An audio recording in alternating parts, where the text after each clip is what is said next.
Hey everybody, this is Dead Winter Dead with another Battlefield 4 video for you.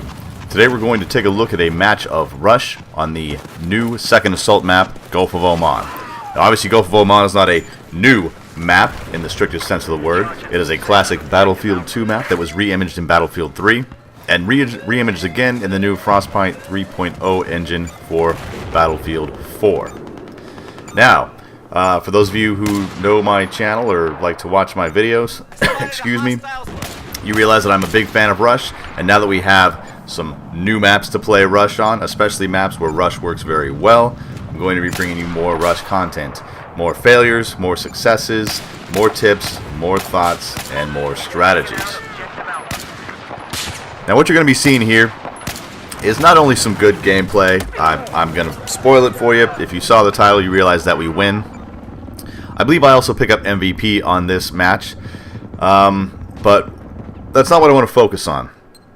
I want to focus on a tactic that was really used a lot in BF3.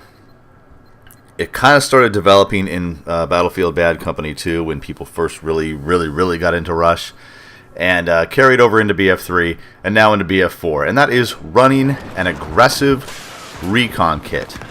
Now, by aggressive recon, I don't mean a recon that's using a bolt-action sniper rifle doing 360 no scope, Ninja Squirrel, Navy SEAL squirrel dives all over the map. What I mean is a recon that can hold his own with any other class, and with the addition of the carbines being all kits in BF4, the recon class now has a very viable role on the battlefield, especially in Rush. Now what you're seeing here is my quote-unquote aggressive Rush recon class. I'm using a carbine, the Ace 52 CQB to be exact, obviously a coyote sight, a 2x magnifier, and a suppressor. The suppressor is key. Everything else you run to your tastes. Why is the suppressor key? Obviously to keep you off the minimap and keep you disguised from the enemies. What I also like to run is a tugs, as well as a spawn beacon. The tugs lets me know where the bad guys are, so I can employ my suppressed weapon on the battlefield to take them out, and also add confusion to their rear lines. And the spawn beacon allows myself and my squad mates to get to the front quicker and efficiently. The key to using the spawn beacon is to make sure you put it in an enclosed area, or else you will parachute onto the battlefield as opposed to just spawning in a rear building somewhere. Now to get on to some of this Rush gameplay. Obviously the point of Rush, if you're the attacker, is to destroy the MCOM. If you're the defender, it is to keep the enemy from destroying your MCOM. Right here, this is just a complete epic out of bounds fail on my part. I thought I was going to be able to make that red line. I'm almost there, and at the last minute I panic and killed in action. Completely ridiculous on my part. But hey, I like to leave those moments in there just so you guys can see my failures as well. I know you get a lot of YouTubers who like to cherry pick just their epic beast mode moments. I like to throw those in, but I also like to throw in my failures because it allows you to see what I did wrong and kind of take that in and realize, oh, I didn't think about that. I should probably watch out for that in the future. Or, oh, I'm not that stupid. I would never do that. Either way, it gives you a glimpse into how I play, whether it is my successes or my failures. Now, one thing you want to keep in mind while playing Rush are those boxed attack lanes.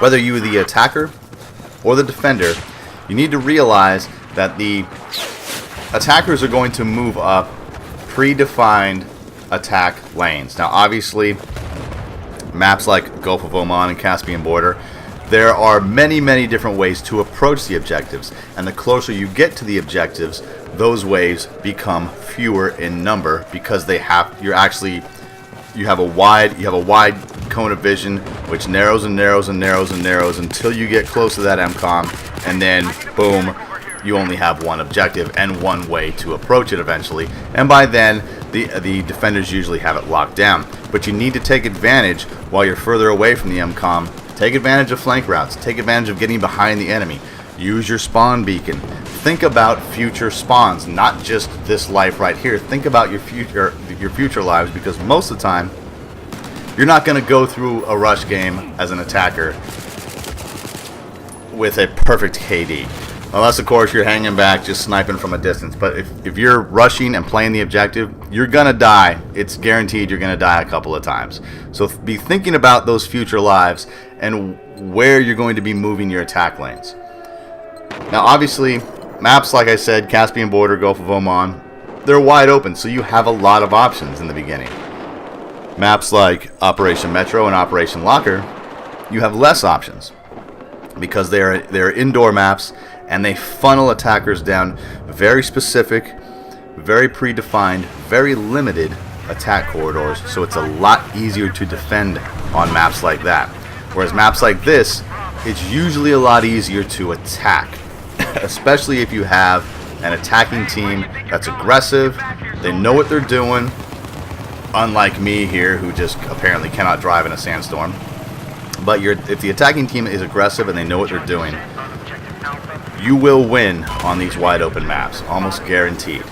But you have to be aggressive, and you have to take advantage of the wide attack lanes and the wide flanking routes. And if you're a recon, take advantage of your equipment. The recon has arguably some of the best gadgets in the game. You've got your motion sensors, your tugs, your spawn beacon. These things were built for rush. They give you the location of the enemy. They allow you to lock corridors down. They allow you to attack objectives solo. You attack an objective like this, plop down a tugs like that, put some cover between you and the objective, and now you know exactly where all the bad guys are. You can completely defend this objective solo. Now, obviously, I'm not doing that. I have some friends with me, but it is possible to solo these objectives, especially with the recon's equipment. Now, again, as you saw, there was a spawn beacon in that upper stair area. Instead of spawning way back at my deployment, I can now spawn right above the now destroyed MCOM. The MCOM that I just destroyed, I spawned right above it. This gives me a huge advantage. I don't have to run through all those killing fields. My squad mates do not have to negotiate all of those killing fields all over again. We spawn right back into the action, and we can get right back into the fight. And I know I use this phrase a lot with Rush, but we can get right back to knocking the defenders' teeth in and keeping them on their heels, keeping them thinking, keeping them moving, and in some cases, keeping them panicking, because they have no idea. You can wipe a squad as a defender, and then all of a sudden, oh my gosh, these guys are back. What the heck is going on? That's because they've got a spawn beacon behind your lines. They know exactly what they're doing, and they're taking advantage of the chaos that is these virtual battlefields. Now, I want to take a quick second to address the Sandstorm, which is the new Levolution effect on Gulf of Oman. I've heard a lot of people really enjoy it, and there are quite a few who don't really consider it Levolution. They just kind of consider it very gimmicky and don't really enjoy it. I personally, I'm one of the ones that enjoy it. I think it is great. I really think it changes the battlefield, and it changes the dynamics of the battlefield, because you go from this wide open map that is that has the potential to be dominated by aircraft as well as armor assets, to all of a sudden a close quarters type match. Your ability to spot is completely diminished. Your ability to just flat out see on the battlefield is completely diminished, and it really makes for some tense, almost kind of close quarters battles, because you have all this debris in the air and all of this sand, which doesn't really allow you to see too far. My only complaint with this new Levolution in Gulf of Oman is the fact that when you were playing high ticket count conquest servers on Gulf of Oman, which is that's another game mode that I really like. I love conquest on Gulf of Oman. It rolls in really, really fast. It's not like Parasol Storm. Parasol Storm, I'm not sure if that's like just on a set timer or if it's attached to like a ticket threshold. You know, like when the tickets get below 200 points, the storm rolls in. That would make more sense to have it be attached to sort of a ticket threshold, where if it's an 800 ticket server, the dust storm rolls in at 400 tickets. Or if it's a 1,000 ticket server, the dust storm rolls in at 500 tickets. So you kind of have half and half gameplay. My one gripe about this is that it does seem to roll in very early in the Conquest games. You go from this wide open map, and next thing you know, it's a sandstorm, and it turns into a clusterfuck. Even though I do enjoy the Levolution aspect, I do enjoy the sandstorm. I do think that it rolls in a little bit too early, and I'm sure that's something that DICE could probably address. I'm sure there's some sort of like embedded timer or some sort of trigger that triggers this event that could easily be adjusted on the back end somewhere. It would be nice to actually have it, have the Levolution events, have the control be given to the server owners, so that server owners could say, I want the Paracel Storm, waves and stuff. I want that to be all game, or I want to completely eliminate them, or I want them to come in after 15 minutes of gameplay, or whatever. That would be kind of a nice tweak, to have on the servers. I know that there are no rented servers on any of the platforms. I believe the console platforms. But I know in PC, you can rent servers, and there's a fair amount of customization that you can do to these servers in order to kind of get good type of, good or optimal type of gameplay for your playstyle or your clan's playstyle.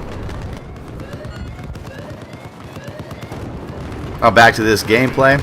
You can see we just armed one of the objectives. I believe it was the Bravo objective. Went up the elevator and planted ourselves a tugs. That tugs will now give us information on the battlefield. And now we are high up in the skyscraper. Take down a couple of bad guys who are shooting on our position. And we now control the top of the skyscraper. We have a tugs down so we can see enemies all around us. And we've got a spawn beacon just in case we get killed. A quick parachute back down to the bottom gives me access to this MCOM. Move into the elevator, and instead of going back up to the top where I can't defend it, I'm just going to use the elevator and use this kind of fatal funnel right here that the elevator door creates, as well as that glass opening creates, to take down bad guys as they move in to try to disarm this MCOM. Now obviously, for those of you who play Rush, you realize that when you have two MCOMs to attack, you've got obviously two options, and the enemy has to divide their force to counter those options. When you destroy one of those MCOMs, the enemy now can consolidate their force into a very focused defensive unit to apply to that last asset. And it becomes a little bit more difficult, which is why it's optimal to attack both MCOMs simultaneously. Or, which in this case you'll see, we just had one destroyed. Instead of letting the enemy dug in, I'm going to immediately jump down and start putting pressure on that next MCOM. Well guys, we're getting ready to come to a close here. We have one last MCOM to destroy. I believe, I'm not sure if I get the arm or if someone else gets the arm, but we're able to, we're able to defend it to the end. So surprise, surprise, there you go. Actually, it looks like I get the arm, but I think this tank actually guns me down, so no surprise there. Staring down the barrel of a piece of armor. Oh, actually, no, it was an impact grenade. Either way, I go down, and the enemy is unable to counter this last push, and we end up taking the win. But remember, if you were going to play Recon on Rush, and you want to play aggressively and not just hang out in the rear area to, farm long-range headshots and sniper kills, make sure you use a suppressed weapon. Any weapon will do, whatever weapon you are most comfortable with. Don't just go by stats. Remember to use that quote-unquote weapon X factor. What weapon works good in your hands? Not my hands, not some other YouTuber's hands. Your hands. How comfortable are you with the weapon? Choose that weapon. Run a suppressor on it. Run some sort of motion asset, either the motion balls or the tugs, and run that spawn beacon. Make sure you put it indoors so that your troops can get right into the battlefield and start the fight again. My name's Dead Winter Dead. Thanks for watching.